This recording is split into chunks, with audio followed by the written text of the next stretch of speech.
When has a gut feeling saved your life? Please subscribe to the channel and leave a comment if you enjoy this content.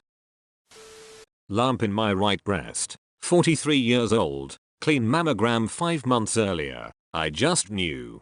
4 different doctors told me it was nothing, and to come back in a year. I did not, and found a 5th doctor. Yet, I had to argue my way into being diagnosed with a rare and aggressive form of breast cancer. On the bright side, Thursday was my 5 years all clear date.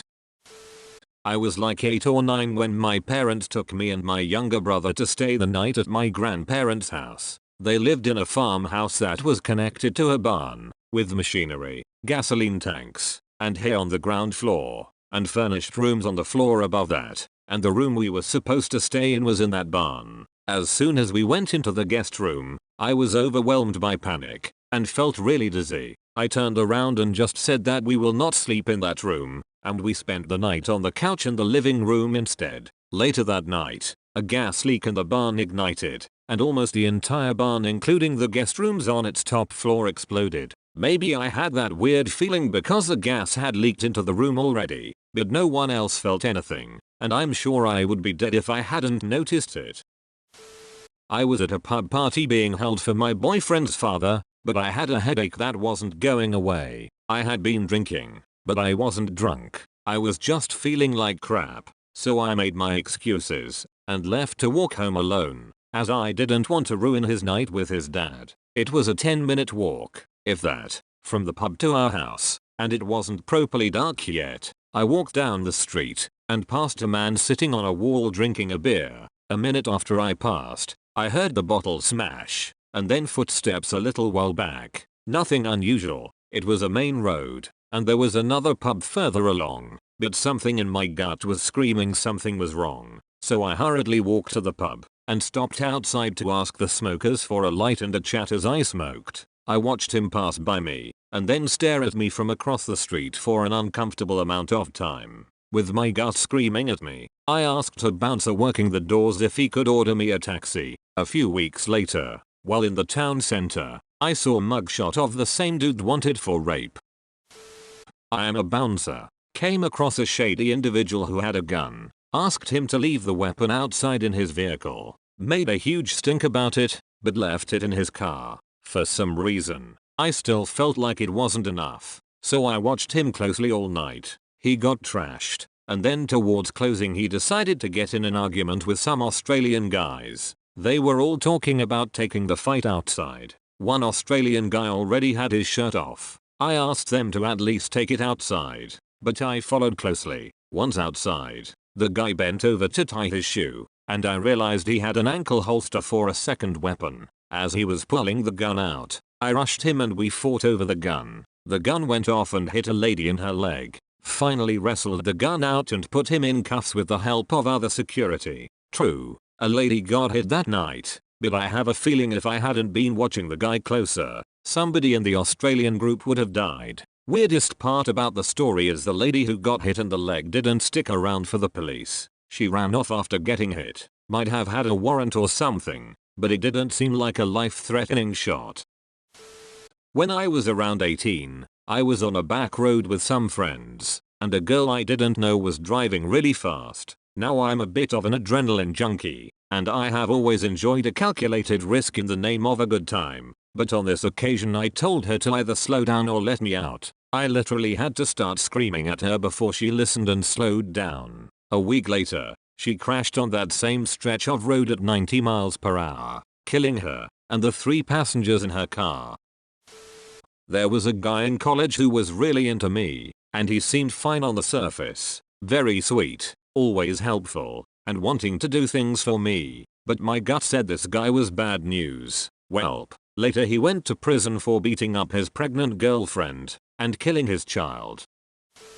I think I was 10 or 11, and I was reorganizing my room, moving books and stuff around. I had been working on it all day, and during the process, I moved a bookshelf on top of a dresser to give me more space, and loaded it up with 2 encyclopedia sets and a bunch of other books. I ended up moving my bed parallel to the dresser, and passed out from working on my room all day. I woke up a little while after 4, and was contemplating getting a glass of water and moving my bed because it didn't look safe under the bookshelf. I finally got out of my bed and walked towards the door. Maybe 2-3 steps and boom, 1994 Northridge earthquake hit. The bookshelf instantly fell on my bed. I don't know if it would have killed me, but it would have really smashed me up.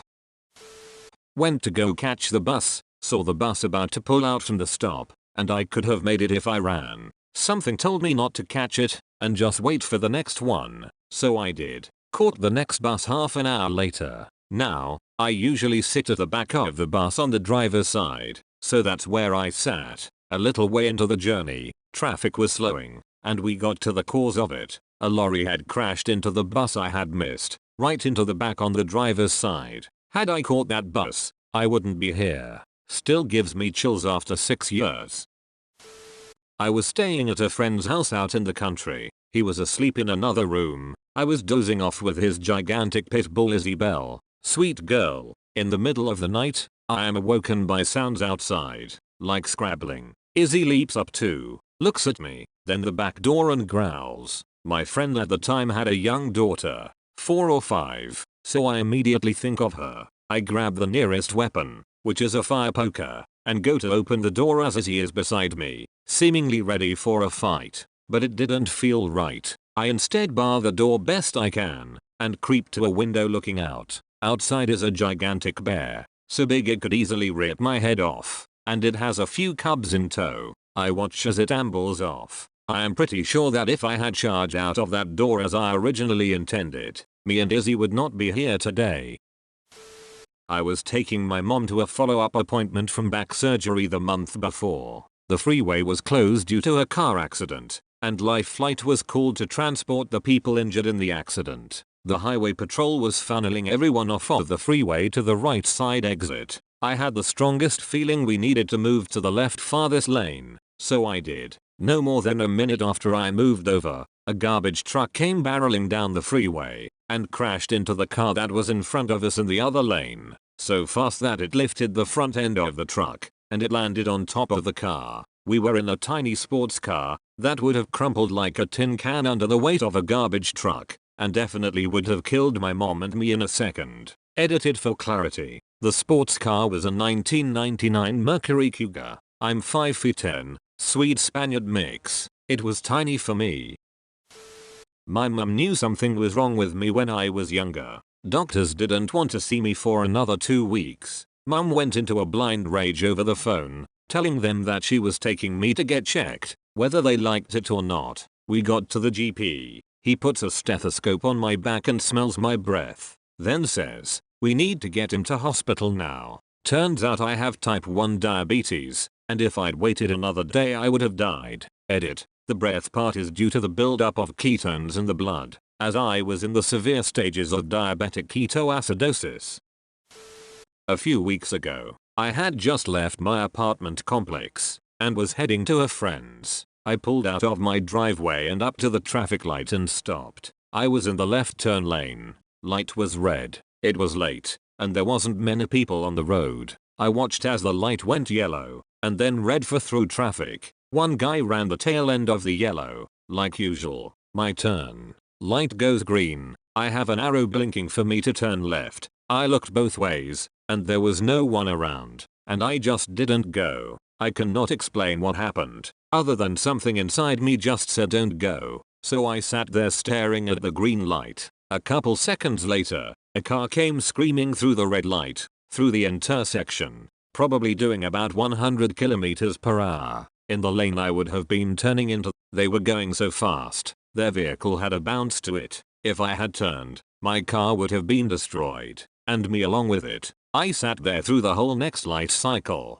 and then turned, pulled over, and called my sister. It was a ghostly feeling. I am a light jumper. I look both ways, but I am impatient, and I cannot explain what stopped me from going the second that light went green, but I'm glad it did.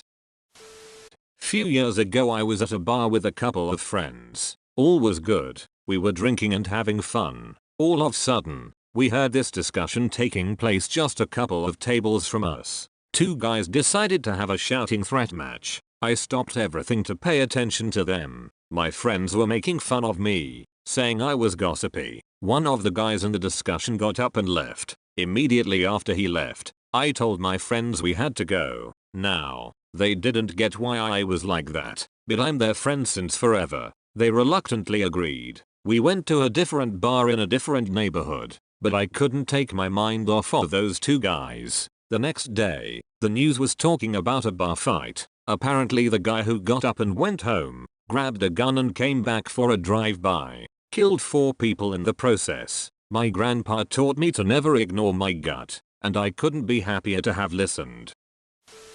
A pain in the lungs when I inhaled. I've never been stabbed, don't know what it's like, but the pain should have been equal to it, if not worse. It had happened before, years ago. Some hot water in the shower and the pain was gone. My wife, then girlfriend, insisted on going to the emergency room. I insisted on hot water. I feel like we should go and see a doctor, she had said. I was diagnosed with pulmonary embolism on both lungs. Doctor said, 1 or 2 more hours and you were gone. So yeah, I owe my wife one. My now wife and I did the long distance thing in college, and I planned on doing my normal routine to visit her. Leave Chicago in the morning, get to her early afternoon on Friday. Well, I'm closing my store on Thursday night, and get a feeling I should leave that night. So I said F it, and left that night. A little after lunch on Friday, tornado sirens go off. I don't think anything of it, until I head back home Sunday, and drive through a town about half hour north of her. It got lit up by the tornado. I quickly realized that had I left at my normal time, I would have been smack dab in the middle of tornado.